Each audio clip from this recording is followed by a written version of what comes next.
hello everyone, and welcome to Proline, America's longest-running sports handicapping show, direct from Las Vegas.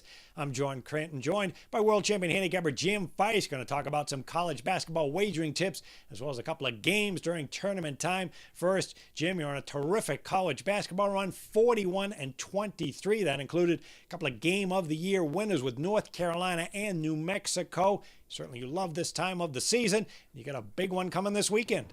You know, you're right, John. I love March tournament play. So many games, so many winning opportunities.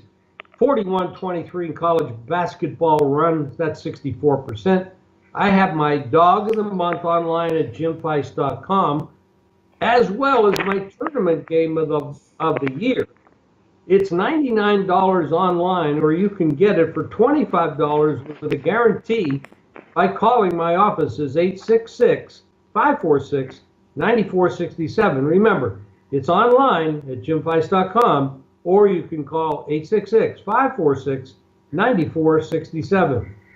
All right, Dave Cokin is on a red-hot run with these exclusive plays. You can only get him by calling his offices 17-5-1. He's also off a high roller $1,000 championship play. That was Rhode Island, where he's from last week. 70-63 win. Here's the deal with Dave. You can get his plays daily at jimfeist.com, or if you want to get a week's worth of hoops along with his Pros versus Joe's newsletter. Now that newsletter alone is $99 online at jimfeist.com. You're going to get 7 days of that, as well as his plays, all for $29 just by calling 855-472-2577.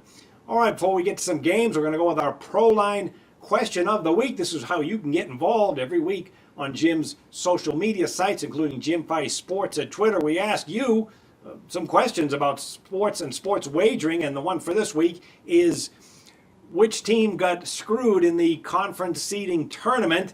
We gave you 4 choices: SMU, Michigan, Wisconsin, and Wichita State. Jim, the results, please. Well, over 300 voted, which is pretty good. The winner by a landslide is 64% chose Wichita. 15% had SMU. 13% Wisconsin. 8% had Michigan. Discussion points on that would be SMU 30-4 on the year, won the AAC tournament, lost to Michigan, USC, and Boise. Michigan 24-11 won the Big Ten tournament. I mean, they won 4 games in 4 days.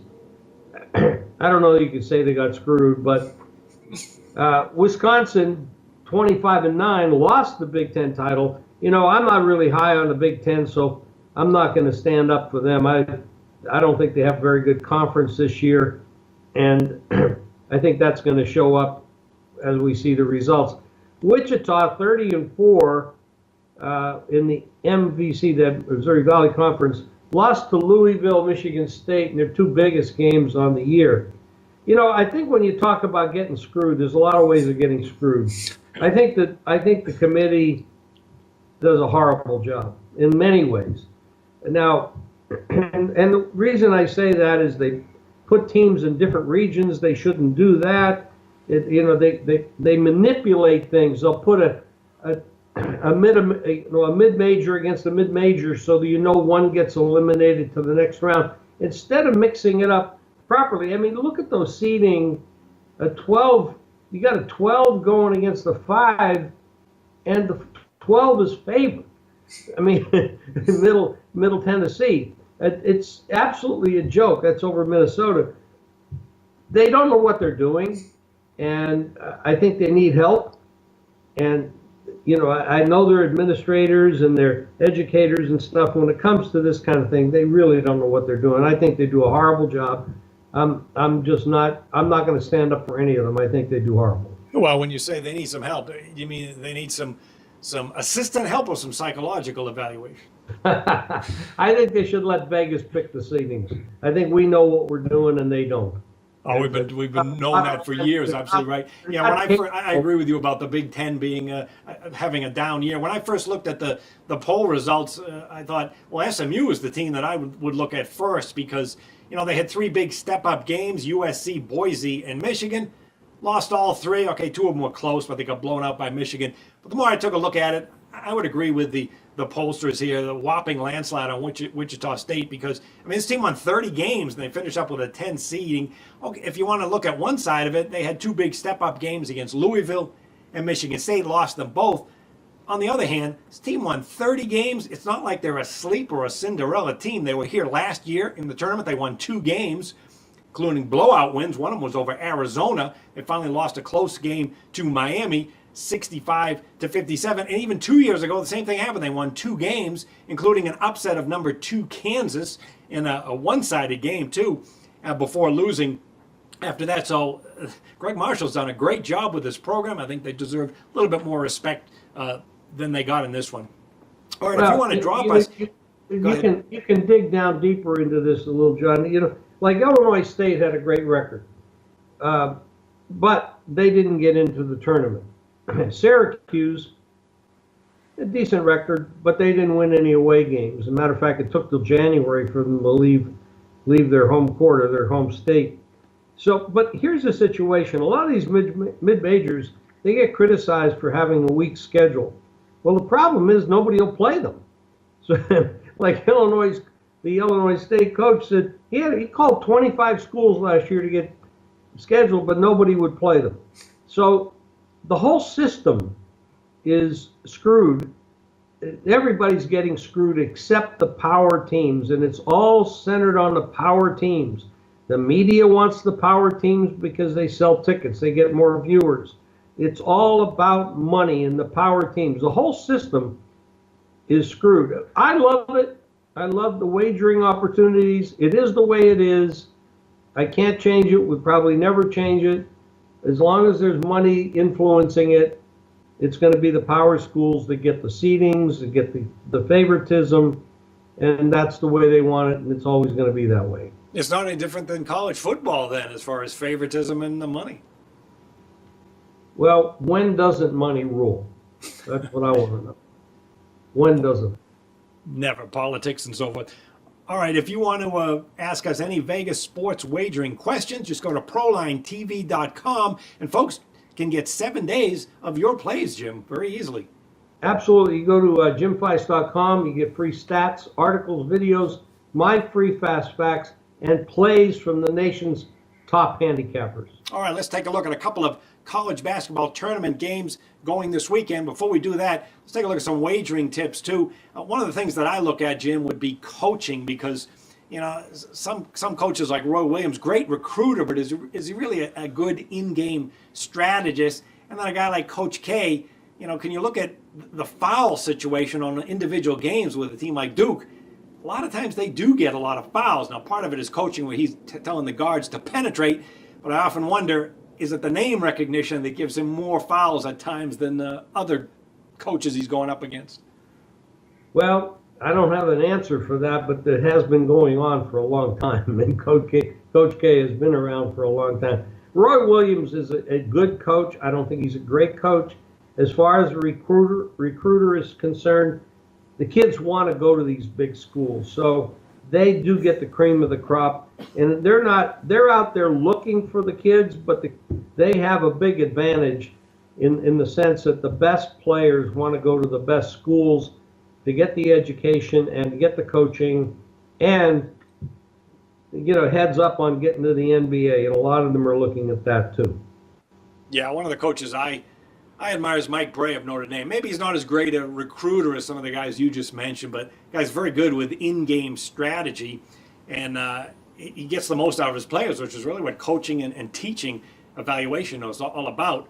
And while we're on the subject of great coaches, Tark, who coached in this town for so many years, this guy was not only a great recruiter, but fantastic when it came to in-game strategy and decision-making. I always admired him, and I always remember a time after he retired as coach, I was over at Mandalay Bay going through the sports book, and they had a section roped off where you could watch the March tournament playing college basketball, so you know nobody could bug him.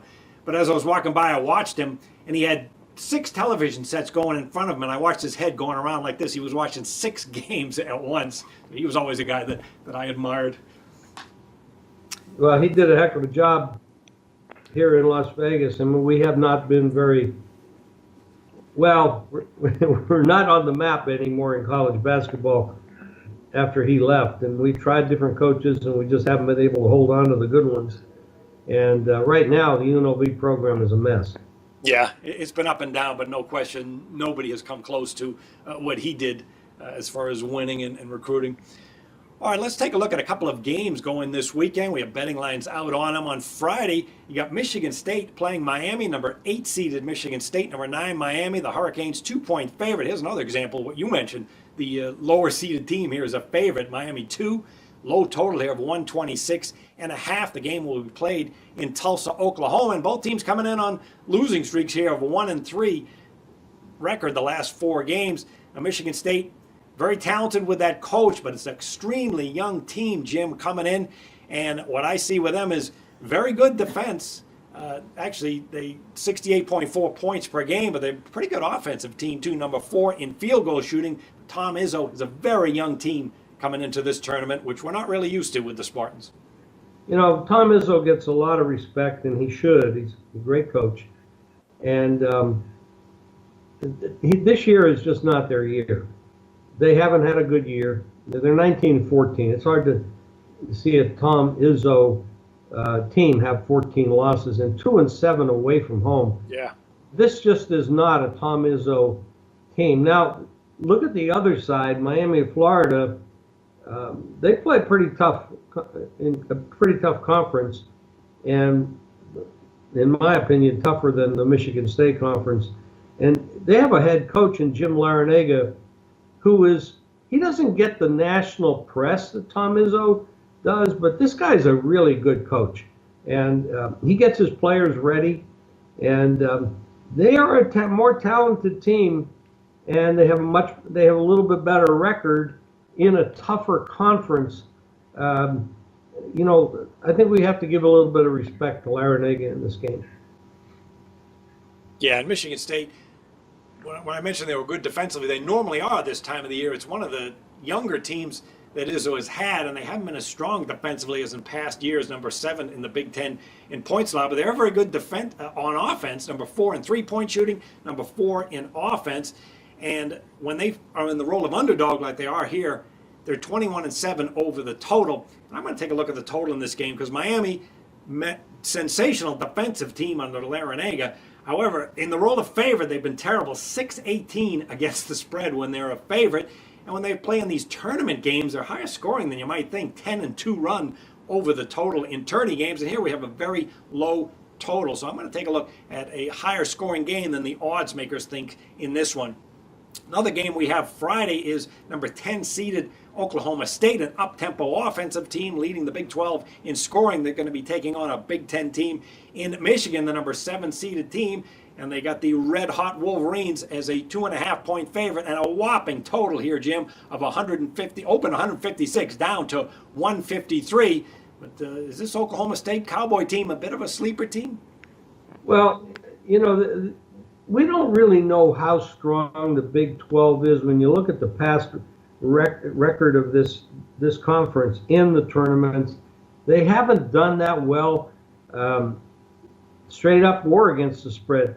However, and there was a little bit of a tell last night where Kansas State played Wake Forest, which had a Big 12 against an ACC club, pretty even on the point spread. Kansas State was a slight favorite, but they shot very well.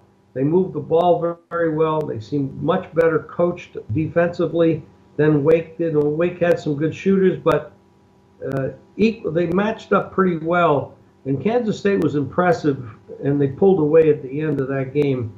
The question now is that anytime you're getting conference against conference and you don't really know how good a conference is, because you really don't know, because when they're playing each other, they get used to playing each other. They know each other's styles. They know the players. They know how to defend them, et cetera, et cetera. But now you step out and you say, okay, the ACC is better than the Big 12. Well, we don't know that.